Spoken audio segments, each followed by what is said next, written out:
네. 그래도 먼 길을 또 떠난다고 하니 사실 떠난다는 측면보다는 제가 공부하고 체험하고 뭔가를 더 깊숙이 천착해서 고민해 보려고 하는 시간이거든요. 그래서 그 시간을 어떻게 계획을 할까, 그리고 그 시간을 어떻게 보낼까, 이게 굉장히 저한테는 큰 과제였고, 그런데 이제 그러한 질문에 대한 나름대로의 이제 계획을 오늘 어떻게 보면 처음 발표하는 자리인데 이곳에 이렇게 와주셔서, 너무나 더운데 이렇게 와주셔서 너무 감사드리고요. 제가 이 복장이 지구촌장 같은가요? 네, 지구촌장 컨셉은 도대체 뭘까? 굉장히 그 이미지가 있잖아요. 이미지가 아직도 고민 중인데 그거는 오늘 강연을 마치고 여러분들께서 좀 조언을 좀 많이 해주셨으면 좋겠어요. 그리고 제가 계획이 제가 말씀드리고 여러분들께서 첨언해 주시거나 혹은 조언 주시거나 뭔가 이 여행을 좀 더 의미 있게 가치 있게 만들어 주실 수 있는 지혜를 좀 더 빌려 주시면 이것이 단순히 이동학 개인의 여행이 아니고 좀 더 이 사회에 좀 보탬이 되고 공익적 성격을 좀 더 가미시킬 수 있는, 그래서 이 사회가 한 뼘이라도 이동학에 의해서 혹은 같이 참여한 사람들에 의해서 좀 더 유의미한 결과물을 같이 가져갈 수 있도록 여러분들께서 좀 조언을 해주시면 고맙겠습니다. 이게 지구촌장이라고 하는 것은요, 제가 오래된 꿈이에요. 어린 시절부터 꿈인데, 제가 제 방에 아마 이거보다 조금 더 큰 세계 지도가 걸려 있어요. 이거보다 조금 더 큰 세계 지도 걸려 있고, 그거를 몇 년 동안 제가 바라보면서 여기를 언제 내가 내 발로 밟아보지? 언제 내 발로 밟아보지? 이런 생각을 계속 가졌었거든요. 근데 이게 어쨌든 한번 태어났고 다른 사람보다 조금 더 많은 경험을 하고 다른 사람보다 조금 더 많은 사람을 만나보고 더 많은 걸 먹어보고 더 많은 경험을 하는 게 의미 있다고 생각했어요. 그게 19살 때예요, 제가. 네, 그래서 다른 사람에 비해서 뭔가 내가 태어났으니까 하나라도 더 경험해보고 죽자. 단순하게 그런 생각이었죠. 근데 시간을 제가 살아보면서 거기에 의미가 좀 더 붙기 시작했죠. 그리고 저의 삶이 여러분도 아시다시피 정치가라는 삶을 살기로 결정을 했고, 어쩌면 꼭 선출직 정치인이 되지 않더라도 생활 속에서의 정치, 그러니까 사람들의 갈등에 개입해서 이걸 어떻게 해결할까, 이러한 부분들이 굉장히 저한테는 큰 이제 과제였고 도전의 그 숙제였죠. 그래서 이걸 어떻게 결합시켜 볼까 하다가 나름대로 지구촌장이라는 것을 한번 해보자. 그래서 UN 사무총장이 제가 죽었다 깨나도 될 수 없겠죠? UN 사무총장은 될 수 없지만 UN 사무총장의 마음으로 지구촌을 한 바퀴 걸어보자. 그래서 실제 그들이 어떻게 살고 있는지 그 부분을 내 눈으로 직접 지켜보고 거기에서 무언가 도울 수 있는 게 없을까? 같이 뭔가 변화를 추동해 볼 수 있는 건 없을까? 그런 것들을 한번 고민해 보는 시간으로 제 인생 100년 중에 2년을 한번 투자해 보자, 이런 생각에서 이런 기획을 하게 됐고, 지구촌장 하면 제가 그냥 스스로 지구촌장 하면 좀 이상하니까 어머니가 동원됐습니다. 그래서 며칠 전 저희 어머니께서 지구촌장 임명장을 엄마의 이름으로 수여를 해주셨습니다. 그래서 한 2주 전쯤에, 그래서 엄마로부터 임명장을 받았고 그 행사에 참여한 사람은 4명이에요. 임명장을 받는 수여식에 참여한 사람 4명. 한 명은 8살짜리 제 조카가 사회를 봤어요. 네. 사회를 보고 축사까지 해줬어요. 네. 나중에 이제 그 영상도 있을 텐데, 그래서 어쨌든 굉장히 의미 있게 나름대로는 가족으로부터 지지를 받는 일정이고 계획이에요. 그래서 지구마을 르포라고 이름을 붙였어요. 지구촌장 이동하기 지구마을 르포. 그 설명을 좀 드릴게요. 이 계획의 마지막은 미래로 가는 길을 제시를 하는 거거든요.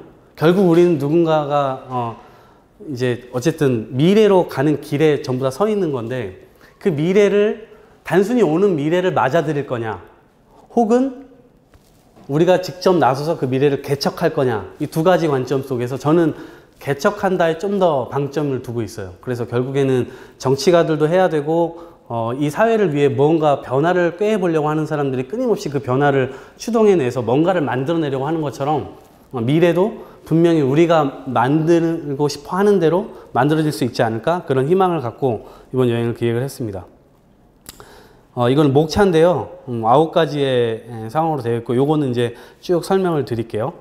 처음에 이제 개요인데, 프로젝트명은 지구촌장 이동학의 지구마을 르포, 미래로 가는 길 보고서 작성, 그리고 이동수단은 뭐 항공과 대중교통을 이용하고 숙박, 이제 전 돈이 많지 않으니까 이 영상을 보시는 분들께서는 많은 후원을 해주시면 감사하겠습니다. 그런데 제 개인적으로는 돈을 많이 모으지 못해도 길 위에서 잘 생각까지 있어요. 그래서 그렇게 한번 이 시간을 이겨내 볼 생각이고, 에어비앤비나 게스트하우스 혹은 카우치 서핑 등을 통해서 좀 이렇게 숙박을 해결할 수 있는 방법을 계속해서 모색해 보면서 여행을 하려고 합니다. 그리고 홍보는 SNS와 주로 언론사, 이 기고를 통해서 이 여행을 계속해서 사람들과 함께 하려고 하고요. 예산은 나름대로 뽑아 놓은 게 있는데 여기에 뭐 좀 남사스러워서 적어 놓을 수가 없었습니다. 네. 예, 그리고 재원은 뭐 후원인 및 후원사 모집을 한다. 그래서 이동학 혼자만의 여행이 아니라 여러분들과 함께 하는 거다라는 것을 말씀드리고요. 향후 계획은 이제 보고서를 배포하고 그다음에 출판, 강연 이런 것들을 통해서 제가 보고 왔던, 그리고 그거를 한국 사회에 어떻게 적용할 수 있는지 이런 부분들에 대해서 많은 분들께 좀 이제 여론 형성을 통해서 한번 이해를 좀 구해보고자 노력을 할 예정입니다. 그 조선시대 후기에, 아니 고려시대 후기죠. 이게 정도전 할아버지가 저희 외가 쪽 할아버지예요. 이게 타고 올라가면. 근데 정도전이 16살 땐가 이색이 정도전 스승이거든요. 이 스승으로부터 이런 얘기를 들어요.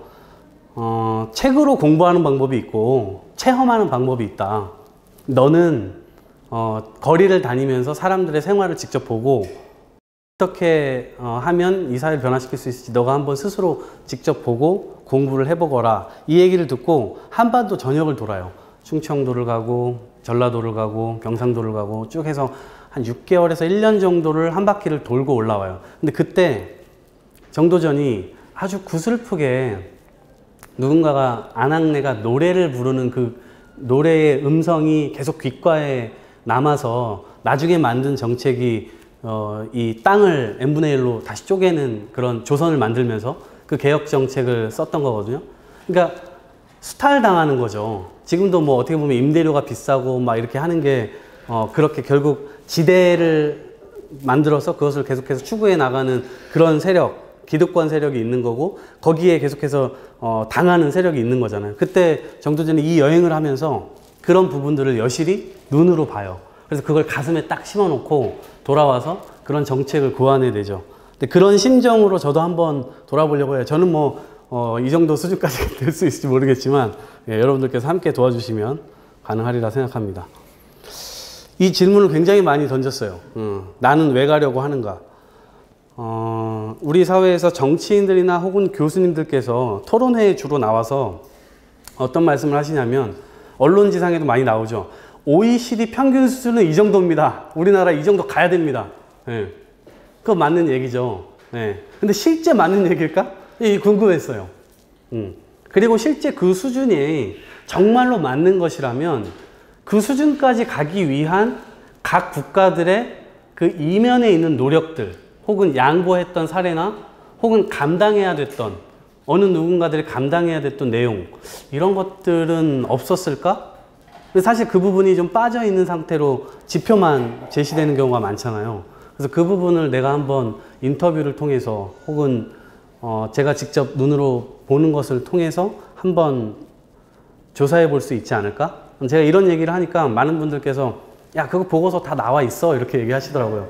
그래서 그거는 또 아까 정도전 얘기로 다시 돌아가야 돼요. 네. 저는 경험을 한번 해보고 싶고 내 눈으로 보고 싶은 거죠. 실제로.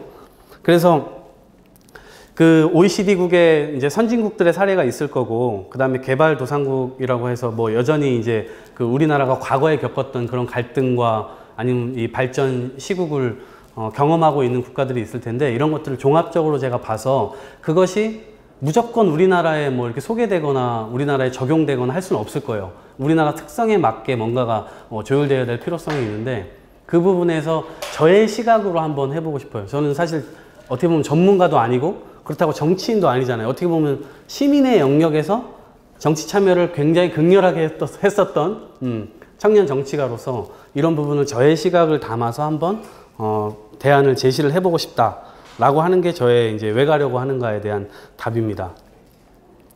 두 가지가 크게 있는데요.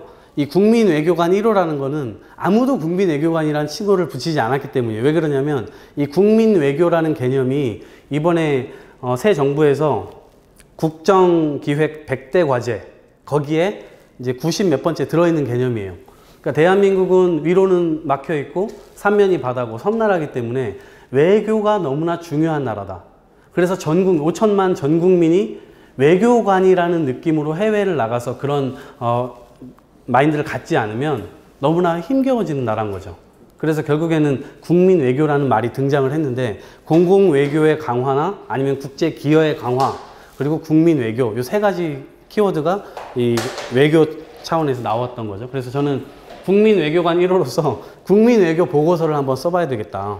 이게 국책 사업이면 좋겠지만 저는 그냥 민간 사업으로 갑니다. 그래서 인류가 이 맞닥뜨리고 있는 지구촌에 어떤 위기들이 있을 거예요. 우리가 흔히 얘기하는 기아나 그 시리아 사태에서 봤던 뭐 난민 사태나 그 다음에 실제 식수가 없어서 3초에 한 명씩 아동들이 사망하는 이러한 현실. 그러니까 우리나라는 사실은 그런 거에 비하면 굉장히 행복한 축에 속한 거죠. 물 아무리 틀고 있어도 누가 뭐라고 하는 사람 없잖아요.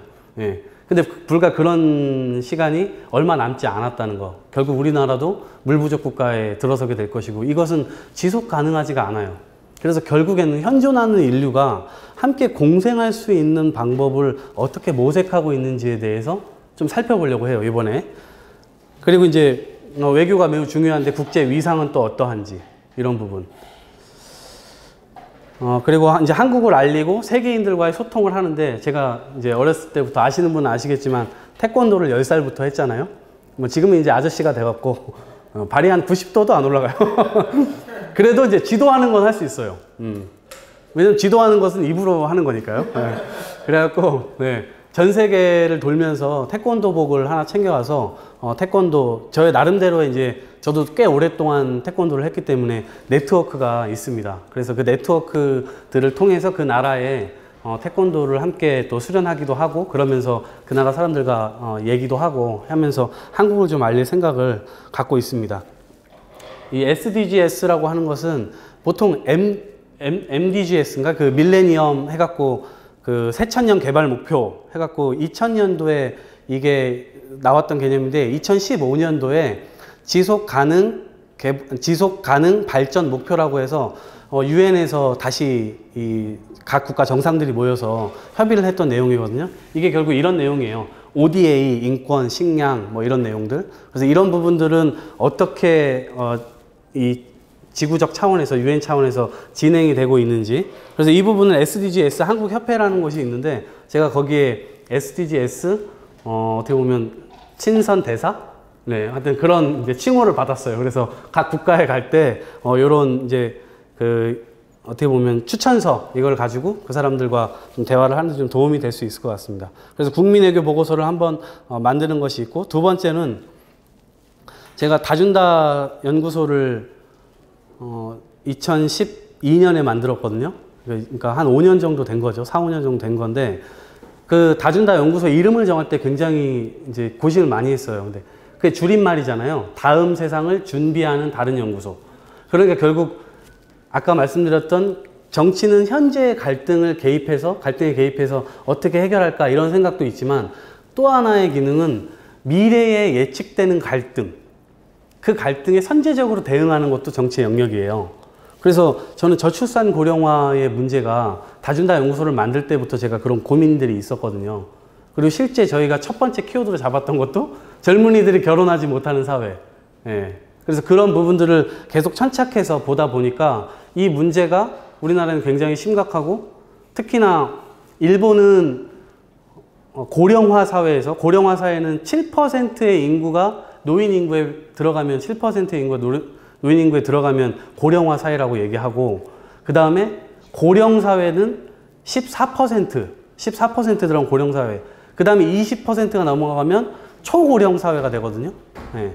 근데 우리나라는 이제 14%가 올해 달성 아마 4월달 기준으로 13.8%니까 올해 달성 이미 됐거나 아니면 될 예정이에요.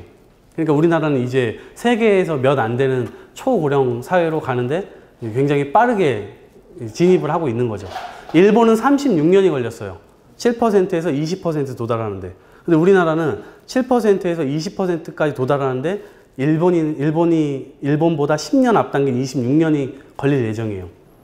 그러니까 이건 상상할 수 없는 거대한 해일이 몰려오고 있다고 생각하는데, 그래서 국정기획 과제에서도 저출산 고령화 위원회 따로 만들고 이게 중요하게 생각하는 거잖아요. 그런데 그동안 100조의 돈을 썼다고 하는데 그것이 실제적인 효과가 있었느냐라고 볼 때 그게 다 사람들이 물음표를 찍고 있는 거잖아요.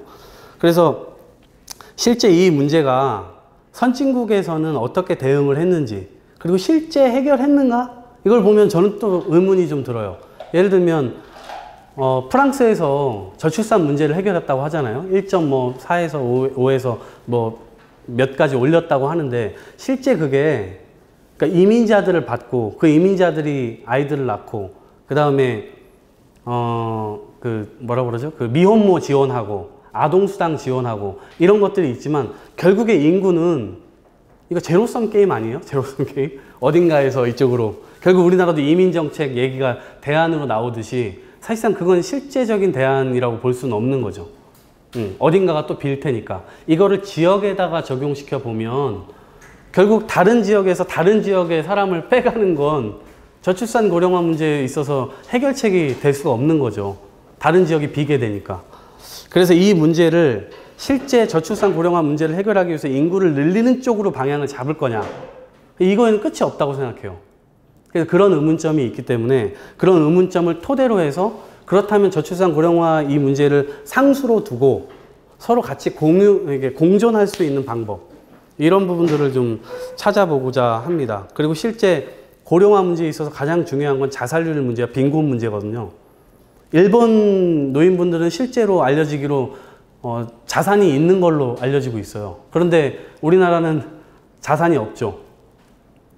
그러면 결국에 사회가 그 부담을 떠안아야 된다라고 하는 것이고, 그 사회는 젊은이들이 계속 줄어가고 있는 상황이죠. 거기다가 그럼 세수 부족이 일어날 테고 어디에서 돈을 마련할 거냐, 이런 문제가 남는 거죠. 그래서 이 빈곤율 역시 다른 선진국의 사례들은 또 어떻게 해결을 해 나갔는지, 이 부분에 대해서 좀 확인을 해 보려고 하고, 실제 그 이면에 정책을 썼다면 그 정책을 실제적으로 느끼는 당사자들은 또 어떤 느낌으로 이 정책을 맡고 있는지, 이런 부분들에 대해서 보고서를 한번 써보려고 합니다. 잘 쓸 수 있을까요? 네, 여러분들께서 좀 지혜를 많이 모아주시길 부탁드립니다. 네. 구체적으로 목표는요, 지속가능 발전 목표에 대한 이 모색을 해볼 생각이에요. 인터뷰 대상이 있는데 국제기구 담당자들을 주로 인터뷰를 해볼 거고요.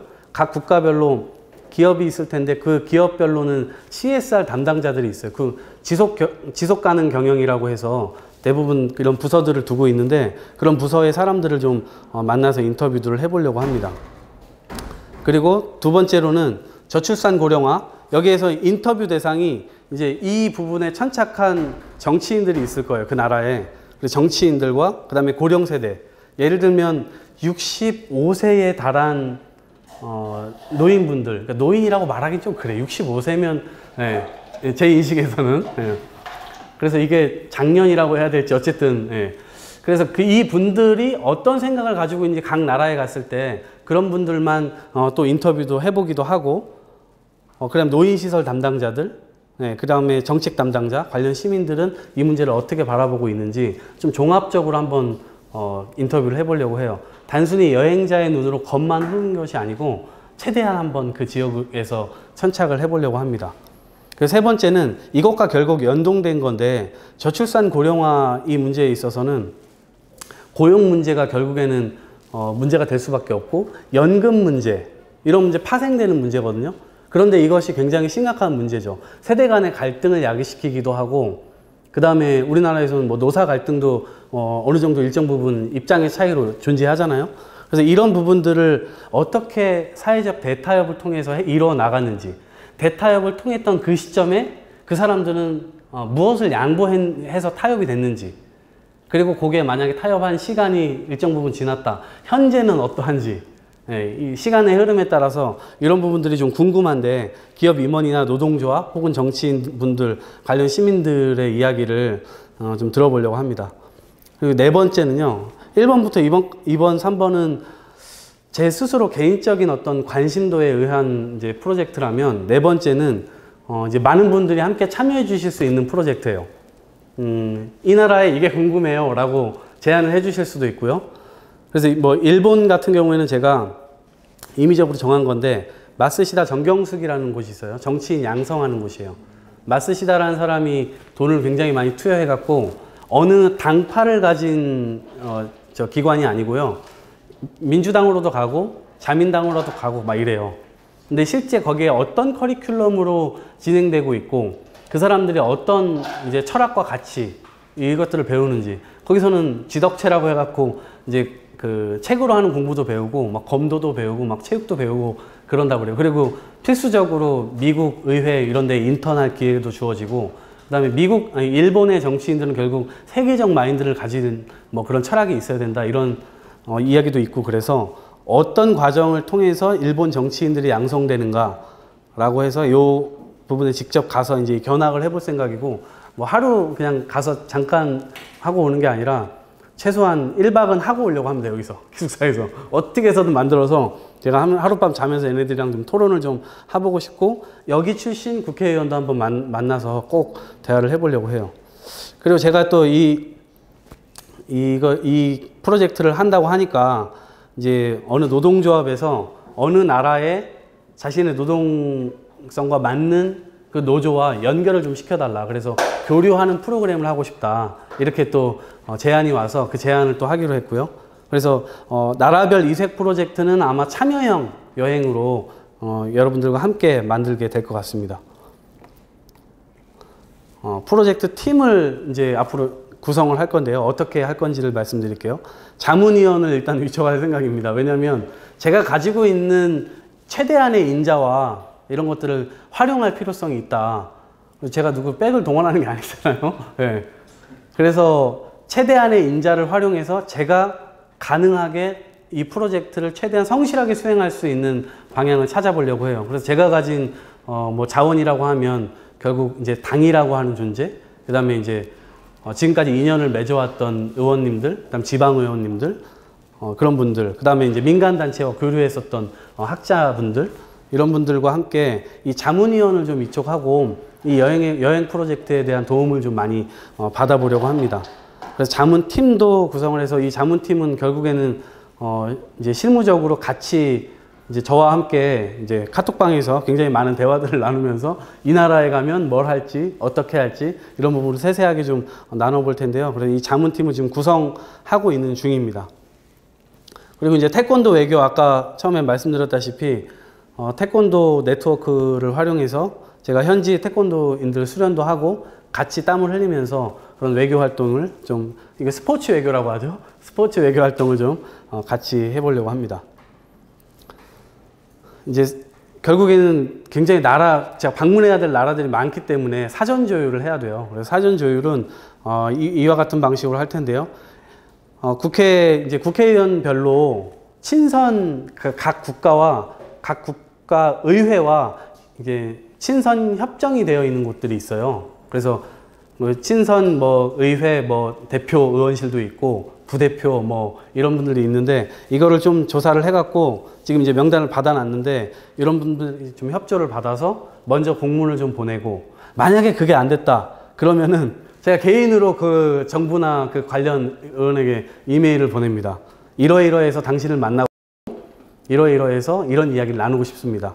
만약에 그게 안 된다면 국제구호단체에 제가 연이 있는 그런 국제구호단체를 통해서 이야기를 해볼 생각이고 만약에 그것도 안 된다 그럼 현지에서 무조건 해결합니다. 어떻게 됐든지 해결합니다. 네. 네, 그렇습니다. 그리고 이제 기타 방법은 SNS를 통해서 도움을 계속해서 요청하고 그 요청된 도움이 전 분명히 이뤄질 거라고 생각해요. 그래서 그것들을 통해서 결국에는 제가 목표로 하고 있는 이 프로젝트를 완수를 해낼 생각입니다. 가장 중요한 게 이제 의사소통 방법이죠. 저보고 야, 너 몇 개 국어나 할 수 있어? 그러면은 저는 한 개 국어도 못한다. 왜냐면 지금 한국말도 지금 잘 못하는데 예, 과연 될 수 있을 것인가. 제가 중학교 1학년 5월달 정도의 영어 실력을 갖고 있어요. 그래서 아마 이것도 관전 포인트일 거예요. 저놈이 진짜 인터뷰를 제대로 해갖고 올 수 있는지 이런 부분 관전 포인트일 겁니다. 이것도 어떻게 해서든지 현지에서 좀 잘 사람들을 좀 구하고 이렇게 해서 동의를 구해서 같이 한번 프로젝트에 참여할 사람들을 어떻게든 구해서 잘 해결을 해볼 생각입니다. 이것도 한번 지켜봐 주시면 어떻게 해결하는지 SNS를 통해서 다 공개를 해드리도록 하겠습니다. 만날 대상은요, 제가 지속가능 발전 분야, 사회적 갈등, 저출산 고령화, 그 다음에 이제 나라별 이색 프로젝트 정해서 그 나라에 가면 이 기관에 이 사람들은 꼭 만나야 된다. 이제 이런 걸 정해놨어요. 그래서 실제 그 나라에 갔을 때 제가 모든 사람을 다 만난다는 건 불가능할 것 같아요. 실제 여기에 표시해 놓은 곳도 다 만날 수 있을지는 그건 모르겠어요. 그래서 그건 확신이 다 없기 때문에 어쨌든 최선의 노력을 다할 텐데 어쨌든 이런 목표를 가지고 이런 분들을 좀 만나서 그런 인터뷰들을 좀 쭉 진행을 해보려고 합니다. 그리고 가능하면 어쨌든 그 나라의 시민들과 함께 계속 접촉면을 늘려나가서 인터뷰를 많이 해볼 생각이고요. 일정은 이제 이렇습니다. 제가 항상 바라보는 이제 이 지도인데요. 이제 처음에 한국에서 일본으로 갔다가 일본에서 중국으로 갔다가 쭉 아시아를 통해서 이동을 합니다. 이동을 하고 중동에 들어갔다가 유럽을 거쳤다가 그 다음에 아프리카로 내려와서 아프리카를 들리고 다시 이제 남미로 갔다 미국으로 갔다 다시 유럽으로 왔다가 이제 이 실크로드 방향으로 쭉 이제 돌아오는 계획입니다. 구체적 계획을 날짜별로 이렇게 세워놨고요. 이 날짜별로 실제 지켜질지는 저도 잘 모르겠습니다만, 네. 지금 이 빨간색 표시된 것은 이미 이제 그쪽 나라에 이제 컨택 포인트가 있다는 것을 의미합니다. 나름대로는 많이 해놨죠. 네. 이렇게 있고, 지금 이제 쭉쭉쭉 이제 계속해서 진행해 나갈 생각입니다. 실제 제가 이런 계획에 대해서 오픈한 적은 없기 때문에 아마 이것을 오픈하고 나면 더 많은 사람들의 도움이 있지 않을까라는 생각을 갖습니다. 이제 홍보 방법인데요. 유튜브 채널을 제가 이제 이동학 채널이 하나 있는데 그 채널을 통해서 계속해서 이거를 이제 업로드 할 겁니다. 그래서 영상으로 계속 담을 거고, 이것은 이제 국내에서 이 영상을 계속해서 편집해 줄 또 프로젝트 팀이 있습니다. 그래서 하나는 예능 형식의 좀 재미있는 영상들을 만들 거고, 하나는 다큐 형식으로 인터뷰를 뽑아내는 그런 영상을 2가지 정도를 만들 거예요. 그래서 이 영상팀을 통해서 페이스북이나 유튜브를 통해서 계속해서 공개를 여러분들께 할 예정이고요.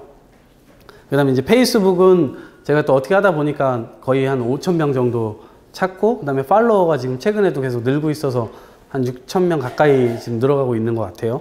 근데 요거는 아마 전 더 많이 늘어날 수 있을 거라고 생각해요. 그래서 페이스북을 상시적으로 활용해서 바로바로 올려드릴 수 있는 거 올리고 같이 이 여행을 공유할 예정이고요.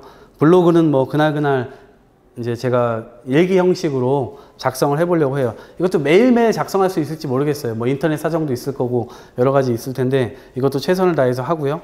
그 다음에 가기 전에 제가 언론사와 한번 좀 컨택을 해보고, 그래서 언론사를 통해서 각 나라별로 칼럼을 게시할 수 있으면 좋을 것 같아서 언론사와 좀 협의를 좀 하고, 그래서 제가 각 나라별로 제가 느꼈던 것들, 이것이 한국에 시사점을 줄 수 있는 내용으로 만들어서 각 나라별로는 하나씩 꼭 꼭지를 만들어서 언론사에 기고를 하려고 합니다.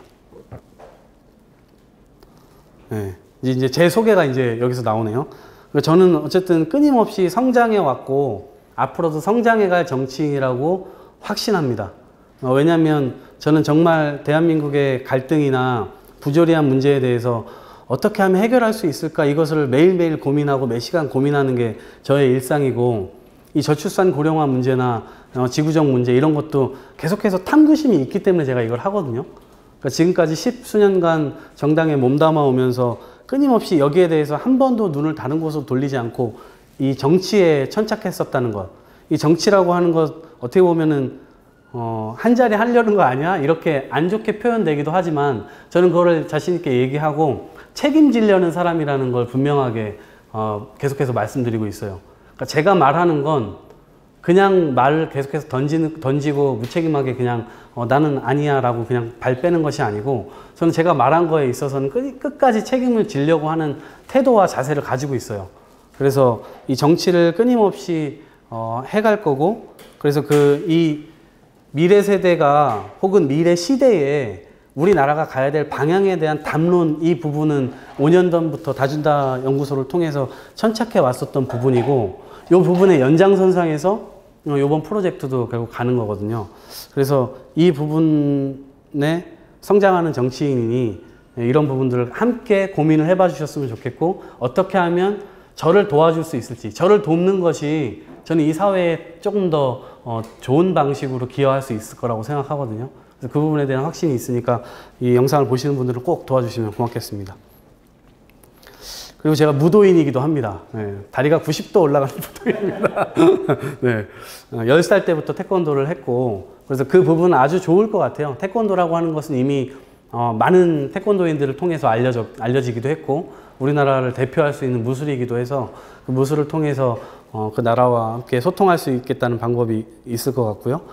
그 다음에 치열하게 그동안 살아왔어요. 치열하게 살아왔고, 그래서 저는 어렸을 때부터 이런 소리를 많이 들었죠. 너는 아프리카에 떨어뜨려 놔도 살아 돌아올 것이다. 네, 저도 뭐 동의합니다.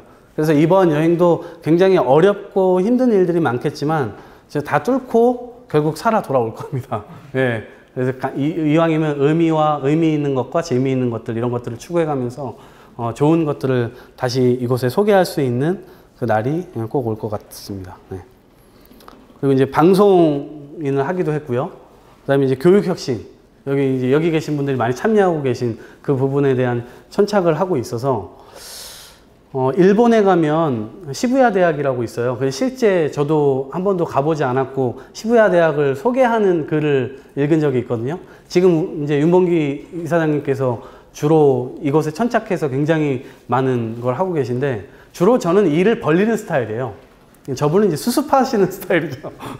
제가 일을 벌려놓으면 수습하고. 네. 근데 어쨌든 일을 같이 도모해갖고 일을 벌려놨는데, 신촌대학교라고 하는 것, 또 이태원대학교, 노량진대학교, 또 아까 얘기하셨던 아산 가가지고 또 아산에서 시민형 대학.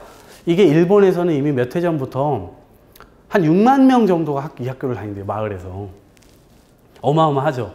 네. 그래서 이 대학을 가서 실제 어떻게 운영되고 있고, 실제 거기는 고용도 많이 한다고 해요. 그러니까 수업 코디네이터라고 하죠. 저 강사를 우리 학교로 데려오면 많은 학생들이 모이겠다. 이 수업을 만들어 볼까? 이런 직업이 있는 거예요. 예, 그렇게 해가지고 하는 것인데, 어쨌든 이런 미래교육 혁신은 어떻게 할 것인가, 이게 평생교육과 맞물려서 고민돼야 될 지점인데, 이런 부분들을 어떻게 하면 이제 고민을 하고 이 고민을 통해서 사회에 유익하게 할 수 있을까, 이런 데 관심을 많이 갖고 있습니다. 네, 그리고 해법을 찾는 도전가와 모험가, 이렇게 잡았는데, 결국엔 우리가 더불어 살 수 있는 세상을 만드는 것이고 공존할 수 있는 세상, 이왕이면 서로 화내지 않고 싸우지 않고 그러면 좋잖아요. 스트레스 안 받고. 네. 이왕이면 그런 방향으로 좀 나아갈 수 있는 방법은 없을까? 이걸 끊임없이 저는 고민하고 해법을 모색을 해보는데, 이 과정도 결국에는 그런 과정이지 않을까. 예를 들면 정말 신이 있으시다면 삐끗 잘못해서, 이게 삐끗 잘못하다는 표현이 맞은지 모르겠지만, 삐끗 잘못해서 시리아란 나라에 태어나고, 어떤 아이는 한국이란 나라에 태어났고, 이게 도식적으로 그냥 비교하는 게 어려울지 모르겠지만, 어쨌든 우리가 지구에서 현존하는 이 국가의 두 어린이가 완전히 다른 삶을 살잖아요. 어느 나라에 가면 전쟁을 하고 있고, 어느 나라에 가면 정말 복지천국이라고 그러고 있고, 이 차이가 도대체 어디서 오는 것일까? 그리고 이왕이면 좀 더 좋은 방향으로 인류가 발전해 나가고 같이 공존할 수 있는 그런 세상으로 만들어 나가야 되는데, 그게 결국 가족부터 시작이고 내 이웃부터 시작이고, 그걸 통해서 결국 지역사회, 국가, 지구 이렇게 연결되는 거잖아요. 그래서 그런 부분에 있어서 끊임없이 제가 탐구심을 갖고 있고, 이 부분에 대한 해법을 찾아 나서는 여정을 제 인생을 사는 동안 계속해서 해보려고 합니다. 네. 예산은 뭐 일부 적지 않았습니다. 굉장히 제가 조달할 수 없는 굉장히 많은 돈이 들어갈 예정이기 때문에 일부러 적지 않았습니다. 그래서 숙박비, 교통비, 식비, 장비 구입비, 뭐 기타 비용 이런 것들이 있는데, 저는 무언가를 할 때 지금까지 돈 때문에 고민해 본 적은 없는 것 같아요. 예. 왜냐면 돈이 없어도 일단 하고 보자. 그러면은 그러니까 방향과 어떤 이제 그 방법은 그 다음에 찾아질 것이다. 이렇게 생각해서 돈 때문에 뭘 망설여 봤던 적은 없던 것 같아요. 예전에 과거에 제가 노점상을 할 때도 일단 기본적으로 돈이 빵원인데요, 제가. 그래서 노점상을 해야 되겠다. 그렇게 결정했어요. 그렇게 하고 방법을 찾아 나가니까 방법이 찾아져요. 예, 그래서 이번에도 사실은 그걸 믿고 아마도 이걸 무모하다고 생각할 수도 있는데 그냥 제가 살아왔던 방식이기 때문에 제가 이거를 선택할 수밖에 없어요. 그래서 많은 분들께서 이걸 보시고 천사가 되어 주시기를 예, 기대합니다. 네. 그래서 예산에 이제 세부 예산을 짜 놓은 거고요. 이걸 다 더해보면 대충 총액이 나오는데 실제 몇몇 분들에게 이 총액을 제가 말씀드려 봤어요. 그랬더니 이 총액 가지고 되겠냐 이렇게 얘기를 하시더라고요. 저는 최대치로 잡아놓은 건데. 근데 실제 여행 사이트에다가 제가 이제 그 질문을 던져봤어요. 그랬더니 이거 갖고 안 된다는 거예요. 심지어 제가 아는 분의 친구가 뭐 장교 출신인데 8천만 원인가를 모아가지고 4천만 원을 들고 해외여행을 간다고 갔는데 4개월 만에 돌아왔대요. 3,500만 원을 쓰고. 그러니까 이게 얼마가 돼야 되겠어요. 4개월 만에 3,500만 원. 그것도 부족했다는데. 그래서 돌아올 수밖에 없었다 그러는데. 근데 실제, 이제 그렇게 모르겠어요. 그분도 굉장히 뭐 길에서 자고 막 이랬다는데 3,500이 들었다는데, 그 정도까지 실제 들지 모르겠어요. 그것도 제가 한번 확인해 볼게요. 네, 한번 확인해 보겠습니다. 네, 그래서 이제 후원을 제안을 하는 건데, 이제 후원사에서 원하는 미션 수행을 이제 제가 하려고 합니다. 이왕이면 저출산 고령화에 관한 미션을 더 주시면서 뭐 후원을 해주시면 더 좋고요.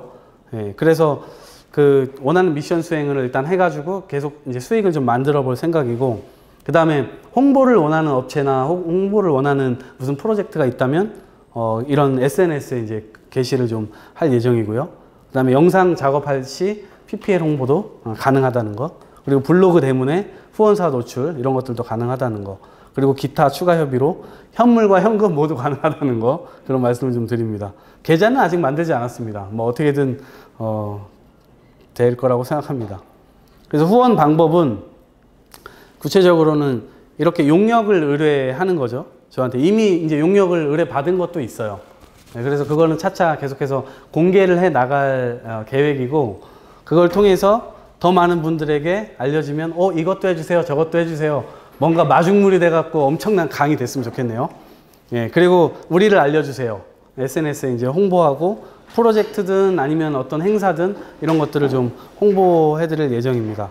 그리고 뭐 심부름 좀 해주세요. 그 국가에 갔을 때 자기가 원하는 게 이게 있는데 이런 것들을 좀 해주세요 라고 하면 그런 것들도 해드립니다. 네. 그래서 공적 의미면 그게 좋고, 이제 크게 제 계획 속에서 방해되지 않는 것이라면 이런 사적 심부름도 일정 부분 좀 받아들일 수 있습니다. 왜냐하면 제가 살아야 되니까요. 네.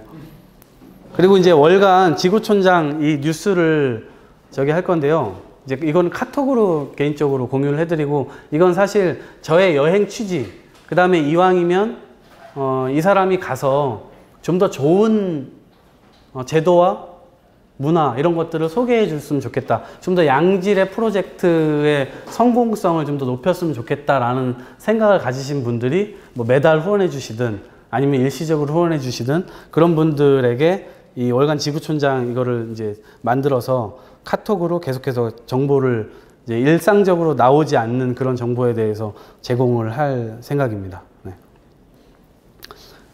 갔다 와서 2년 동안 2년 정도의 계획을 세우고 있으니까 그게 뭐 1년 반이 될지 아니면 2년 반이 될지 그거는 뭐 알 수가 없죠. 그런데 이제 국민외교 보고서를 제가 만들어내면 정부의 주요 부처, 청와대 정책실부터 해서 요 관련된 내용을 다 이제 보내려고 해요.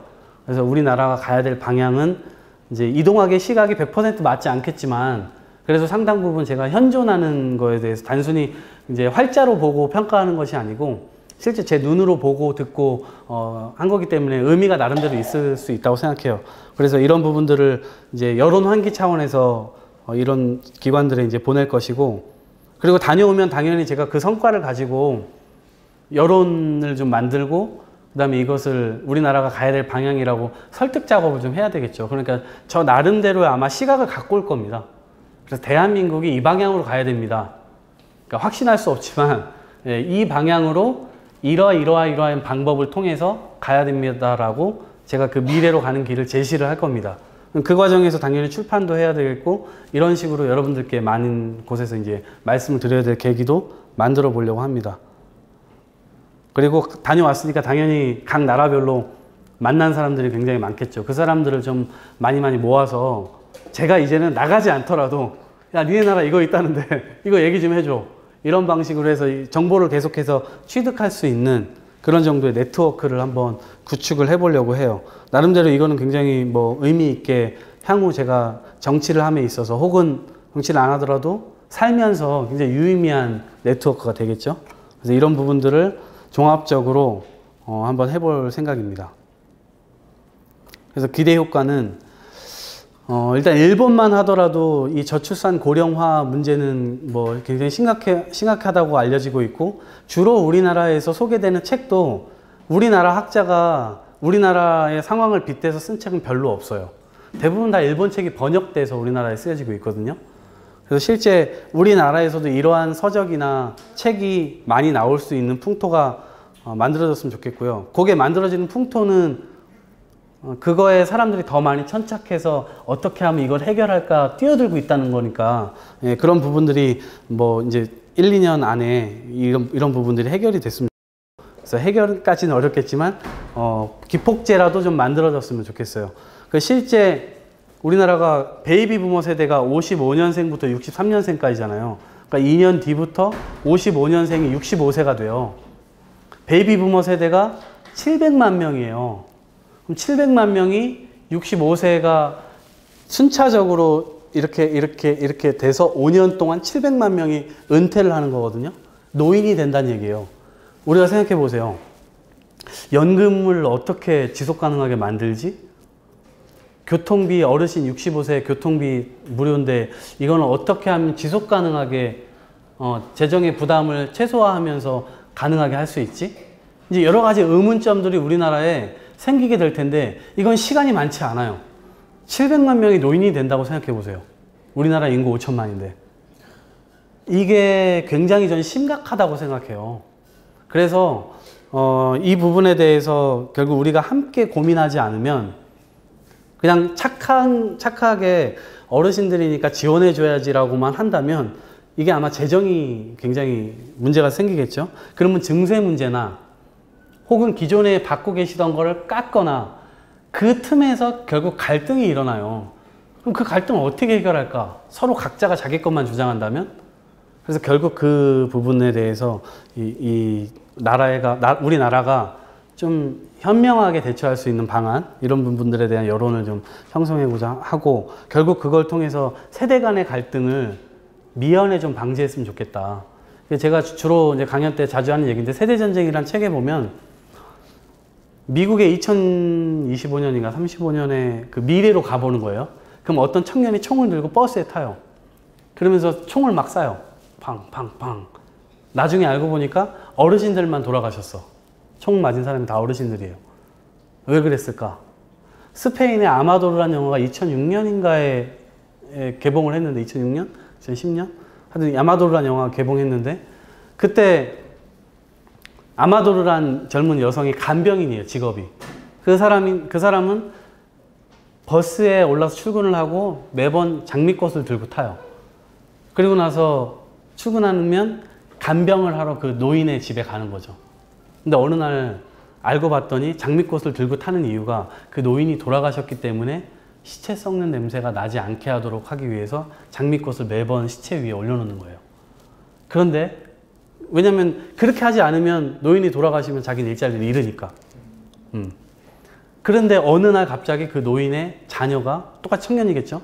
자녀가 들이닥쳤어요. 그러니까 이 사실을 알고 자녀가 충격을 먹었죠. 네.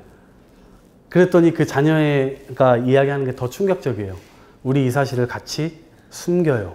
네. 스페인 청년들이 결국 노인들이 받는 연금에 이런 표현이 맞을지 모르겠어요. 기생한다? 그거에 의존해서 살아가고 있는 현실을 꼬집은 영화예요. 그러니까 저는 우리나라가 멀지 않았다. 그리고 실제 우리나라는 노인연금을 그렇게까지 많이 줄 수 있는 여력도 없어요. 네. 그래서 이 부분 문제가 결국 세대 간의 갈등 문제와 결국 3번의 노인 빈곤 문제와 연금의 지속 가능성이 위협받게 될 거예요. 계속해서. 그래서 이 부분에 대한 논의가 사회적으로 활발하게 논의되고 서로 공존할 수 있는 방법을 모색해 갈 수 있기를 우리 사회가 가기를 그렇게 원하고 있는 거죠. 그리고 이제 세계 각국의 좋은 제도와 문화를 당연히 소개하는 역할이 있을 거고, 그 다음에 5번째로 국민 외교를 통해서 전 세계 네트워크를 형성하는 것. 바로 이 여행이 마지막에 이런 기대 효과를 제가 나름대로는 생각을 하고 있는 부분입니다. 그래서 이 여행은 이 정도까지고요. 제가 미래로 가는 길을 제시하겠다고 나름대로 포부를 밝혔지만 이게 실제 그 포부가 어느 정도 이게 고양이 꼬리가 될지 뭐 용의 머리가 될지 이건 모르겠어요. 근데 어찌됐건 이것이 성공할 수 있도록 여러분들께서도 함께 힘을 좀 모아주세요. 단순히 돈 이런 걸 떠나서 여러분들이 아이디어도 내주시고 혹은 해외에 인맥이 있다면 그런 인맥들을 소개시켜 주시고 제가 가서 그런 사람들을 통해서 통해 또 더 많은 사람들과 함께 만나서 소통하고 그럴 수 있도록 여러분들께서 이 여행을 아낌없이 지원해 주시면 제가 1년 혹은 2년 동안 우리 사회에 우리나라로 돌아올 때 굉장히 유의미한 내용을 가지고 돌아올 수 있도록 여러분들께서 도와주셨으면 고맙겠습니다. 고맙습니다. 제가 결국엔 고용 문제라고 저도 생각해요. 그냥 그 정부에서도 그냥 가장 선제적으로 내걸고 있는 부분인데, 그래서 대통령이 일자리위원회 위원장 맡으면서 하고 있는 것인데, 이게 사실 또 쉬워 보이진 않아요. 이것도 결국 갈등의 요소를 하고 있고, 누군가의 양보나 결국 아니면 누군가를 이렇게 좀 그러니까 압박해서 결국 얻어내야 되는 부분이어서 이 저항과 이런 부분들이 만만치 않기 때문에 실제 어떤 해결까지 완벽한 해결까지 가기에는 이것도 어려울 거예요. 그래서 결국에는 그 안에서의 조율과 조정이 필요할 문제일 텐데 결국 정치력이 굉장히 큰 과제가 될 것 같고, 그 다음에 지금은 이 저출산 고령화 문제에 끼어있는 이 베이비 부머 세대가 이제 마지막에 은퇴하기 직전에 굉장히 큰 위기감을 갖고 있단 말이에요. 역사적으로 부모를 마지막으로 부양한 세대고 자녀의 결혼까지 교육비와 주거와 결혼 비용까지 책임을 져야 됐던 그 세대란 말이죠. 그 세대가 이제 노동시장을 빠져나가게 될 때 실제 지금 집값도 굉장히 이분들이 위기감을 많이 느끼고 있는데 지금 집을 팔으려는 건지 사려는 건지 뭐 굉장히 애매모호한 이런 상황인데, 저는 나중에 이 문제가 집을 살 사람이 없을 것 같아요. 지금 집의 자산 역할을 하고 있는데 이거를 팔아야 내 돈이 되는 거거든요. 근데 내가 4억짜리 집을 갖고 있어요. 근데 이걸 나중에 살 세대가 필요한 거예요. 그런데 지금 우리 청년들은 그런 능력이 있는 사람이 얼마나 돼요. 그러니까 결국에는 묶여서 결국 이 문제들이 결국 이제 터지게 될 거라고 보고, 그래서 고용 문제가 굉장히 중요하고, 이 고용의 전제는 이제 이 소득을 어떻게 하면 전 세대가 골고루 죽기 직전까지 함께 공유하면서 이 생을 살아갈 수 있을 거냐, 이 문제라고 생각해요. 그래서 고용 문제의 해법을 사실은 또 이제 정규직을 굉장히 많이 늘려가는 방식으로 그건 방향은 맞을 수 있어요. 그러나 함께 고민해야 될 것은 비정규직으로도 살아갈 수 있는 세상 자체를 만들어야 되는 거라고 생각하고, 그것을 강화할 수 있는 방법은 전 계속해서 누누이 얘기하지만 실업급여를 강화하는 형태로 가지 않으면 이 고용 문제를 풀기가 상당히 지금의 그냥 단순히 정규직 비정규직 논쟁 안에서는 굉장히 어려울 거다.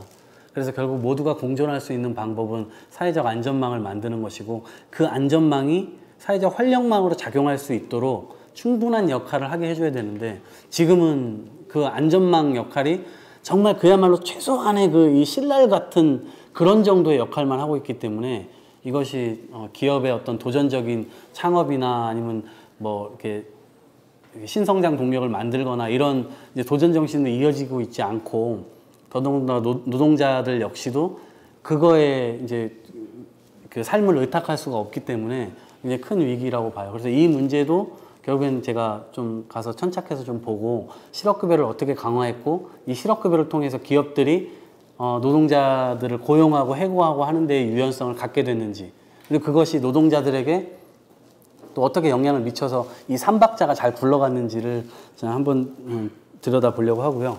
두 번째는 이제 그 지적해 주신 문제의식 정말 저도 공감을 하고요. 그 나라를 조금 줄여볼까 그런 생각을 하고 있어요. 60개국이. 저는 이제 주로는 아까 처음에 소개했던 OECD 플러스 알파라고 적어놨는데 주로는 OECD를 한번 주로 가보려고 하고 그리고 이제 중간중간에 들리게 되는 이제 그 나라들이 있는데 뭐 5일짜리, 3일짜리 이렇게 있는데 아마 무의미하게 그렇게 들리게 되면 실제 무슨 관광성 정도의 역할밖에 안 되기 때문에 그런 나라들은 좀 이렇게 과감하게 포기하고 좀 더 말씀하신 대로 그런 부분으로 한번 생각을 좀 더 해보겠습니다. 세 번째, 뭐, 그러니까 저에 대한 이제 기대감이 사실은 당내 후배들이나 이런 부분들이 있다는 것도 알고 있고, 그래서 약간 부채감이 있는 거죠. 제가 이제 지금까지 3번의 선거를 어떻게 보면 이제 대학생 위원장 선거까지 4번을 당해서 했는데요. 청년위원장 선거 2번, 그 다음에 총선 1번, 대학생 위원장 선거 1번. 그 과정에서 무수히 많은 인연들이 생겨났고, 저를 같이 도와주려는 사람도 많이 생겨났고, 물론 이제 비토도 많이 좀 늘어났고, 뭐 이제 그 선거라는 건 어쩔 수 없죠. 근데 그 과정에서 어쨌든 도움을 주는 분들이 많이 생겨났고, 그 기대에 부응해야 된다는 나름의 책임감도 있는데, 또 한편으로는 제가 이제 끊임없이 이 선거 때문에 제가 더 많은 기회와 더 많은 배움을 뒤로 미뤄뒀어야 됐던 상황들이 있었거든요. 2014년도 지방선거가 그랬고 2015년도에 청년위원장 선거를 이제 또 많은 후배들의 요청과 이런 저의 의지와 맞아 떨어져서 선거를 나갔고, 그다음에 그것 때문에 혁신위원회 또 발탁이 됐고, 또 혁신위원회를 하는 바람에 청년들의 어떤 이 도전과 또 이런 것들을 보여줘야 되는 측면들도 있기 때문에 또 총선에 도전해야 했고, 그리고 나서 이제 저는 사실 배낭을 메고 중국에 나갔었거든요. 더 큰 세상을 좀 보고 싶어서. 그런데 어쨌든 또 여러 가지 요청들과 또 이제 이 당내 상황들 때문에 청년위원장 선거, 청년 최고위원 선거에 또 도전을 하게 됐잖아요. 그걸 도전하면서 결국 또 대선까지 뛰어야 됐던 또 그런 상황들이 있었던 거죠. 그래서 이렇게 계속 이제 선거에 매몰돼서 제 개인이나 혹은 많은 우리 후배들이나 청년당원분들 혹은 우리 민주당 지지자분들께서 뭔가 서로 마모되지 않았으면 좋겠다. 뭔가를 채워야 될 때는 또 채우고 다른 길을 모색해야 될 때는 계속 모색해가는 그런 일정들을 쭉쭉쭉 가야 되는데, 그런 측면에서 보면 제가 단기적으로 계속해서 선거만 앞두고 그거의 역할만 부응을 하다 보면 실제 갈 길로 못 갈 수도 있겠다라는 생각. 그러니까 흔히 제가 대학생 때 생각했던 선거낭인, 정당에서 그런 정치낭인, 이렇게 될 가능성이 굉장히 크겠다. 어쩌면 빛 좋은 개살구잖아요. 저는 한 번도 당선된 적이 없고, 물론 그 선거들을 통해서 많은 사람들을 늘려가고는 있지만, 사실은 당선되지 않으면 정치인이라고 하는 것은 생명이 없는 거고, 그 권력이 없으면 그 권위가 생기지 않는 거고, 시민단체형 성격으로 말만 하다가 그냥 끝날 수도 있는 거거든요. 근데 저는 아까 처음에 서두에 말씀드렸다시피 제가 하는 말에 책임지고 싶고, 저의 행보나 제가 생각하는 구상하는 이런 부분들이 저의 책임성이 굉장히 강화되어 있다는 생각을 많이 갖기 때문에 그런 부분들을 좀 더 보다 강화하기 위해서라도, 그리고 보다 저를 좀 더 당금질하는 과정이 좀 필요하다고 생각했고, 그래서 2년이라고 하면 어쩌면 뭐 정부에서 일할 기회나 혹은 여러 가지 기회들이 파생될 수도 있지만, 그거보다 제가 더 중요한 건 어쨌든 그 부분이라고 생각했어요. 그래서 정도전의 마음으로 간다, 이런 생각을 하게 됐습니다. 나머지 부분들은 좀 반영해 보겠습니다. 향후 계획이 뭐 구체적으로 한번 생각을 해보고요. 영상 자료 이런 것들도 좀 더 많이 보강을 해보고, 청년을 고수하지 말라. 근데 이것도 제가 10분 이해하는 측면입니다. 네. 네, 그다음에 회계상은요? 네, 그 일정이 북한 문제에 관해서 한번 이제 북한은 가시면 안 됩니다. 네, 북한은 가시면 적성 국가이기 때문에 네, 갈 수 있는 방법이 있다면 뭐 가는데, 뭐 한국인으로서는 들어가기가 굉장히 어려우니까 인접 그 도시는 좀 가보려고 해요. 마지막에 단동 이런 데 가시면 들리는 데가 이제 중국이기 때문에 중국 베이징과 단동하고 저 이쪽에 러시아랑 중국이랑 북한 국경 거기가 이름이 생각 안 나네요. 어쨌든 거기가 이 세 나라가 모이는 곳이기 때문에 거기를 특구를 만들어 놨어요. 그래서 굉장히 교류가 활발하게 이루어지고 있는 곳이고 거기를 한번 꼭 들려보려고 하고 제가 오늘 이제 누구를 만났냐면 이제 그 휴먼 라이츠 와치 네, 뭐 그런 단체가 있어요. 발음이 되게 네, 휴먼 라이츠 와치. 근데 하여튼 저도 처음 들어보는 기관이었는데 어쨌든 인권 단체예요. 국제 그 방식으로 이제 하는 곳인데 여기에 이제 90개국에 이제 파견되어 나가 있는 거죠. 제가 관계를 맺고 있는데 월드비전이라는 곳이고 월드비전을 통해서 제가 그 해외에 이제 그 분들을 좀 만나볼 거고 그 다음에 요 국가의 이제 사람들에게 좀 도움을 좀 받아서 거기에도 지금 연계되어 있다는 부분들이 있으니까 요 아시아 한국 대표를 오늘 만났는데 도움을 받아서 어쨌든 북한 문제나 아니면 해외에 나갔을 때 주로 만나야 될 사람들 이런 분들을 좀 천착해서 만날 수 있는 분들을 좀 소개받아서 얘기를 하려고 하고요. 말씀해주신 뭐 위험한 나라는 좀 빼고 어쨌든 전체적으로 나라를 좀 줄이고 좀 더 집중할 수 있는 부분이 필요할 것 같아요. 그래서 이거는 오늘 가서라도 나라는 좀 재조정해 보도록 할게요. 여기 계신 분들 얘기 들어서 그렇게 하고 또 질문이 있는지 모르겠네요. 근데 아무튼 이제 2주 뒤에 이제 일본 갈 계획이에요. 지금 일본이랑 계속 얘기를 하고 있어요. 단순히 마치시다만 가는 게 아니고 일본 도쿄에 있는 이제 일본 의회도 가고 의회에 있는 이제 저출산 고령화를 고민하고 있는 의원도 이제 만나서 이제 차담을 할 예정이고 그 국가에 있는 이제 노인센터랄지 그다음에 학교랄지 일본은 뭐 제가 이제 조사를 좀 해보니까 학교 안에 좀 마을 센터부터 해갖고 이제 어르신들 저 헬스 하는 곳 유치원 초등학교 막 어쨌든 빈집들이 늘어가고 학교 공간이 남으니까 그게 막 그 마을에 때려 박아서 그 하나의 모든 공간에서 이루어지고 있는 거더라고요. 그래서 그런 현장도 좀 가보고 노인 이제 시설 산업이 어떻게 발전해 왔는지 그런 부분도 좀 보려고 해요. 어쨌든 우리나라보다 10년, 20년 앞서가고 있는 분야인데 그런 부분들을 좀 연구를 좀 해볼 생각이고 그래서 그런 부분들을 좀 잘해서 첫 번째 과제를 좀 잘 여러분들께 소개하고 그 다음에 쭉 전 세계를 돌면서 주로 OECD국이 되겠지만 그런 부분들에 대해서 아마 저 혼자 생각했던 것보다 오늘 말씀을 또 해주시니까 제가 좀 더 넓어지는 게 있었거든요. 그래서 SNS나 이런 것들을 통해서 더 추가 의견도 계속 받고 아니면 이제 보완해서 의견들도 더 받고 그래서 그거를 계속 수정 보완해 가면서 이 여행을 좀 완료했으면 좋겠다라는 생각을 갖고 있어요. 그래서 돌아올 때는 실제 의미와 재미를 두 가지를 다 잡는 그런 여행으로 만들어 볼 계획이고요. 페이스북에서 지금 저랑 친구 아니신 분들은 꼭 친구해 주시고 계속해서 조언을 좀 해주시면 고맙겠다는 말씀을 드립니다. 고맙습니다. 네. 네, 감사합니다.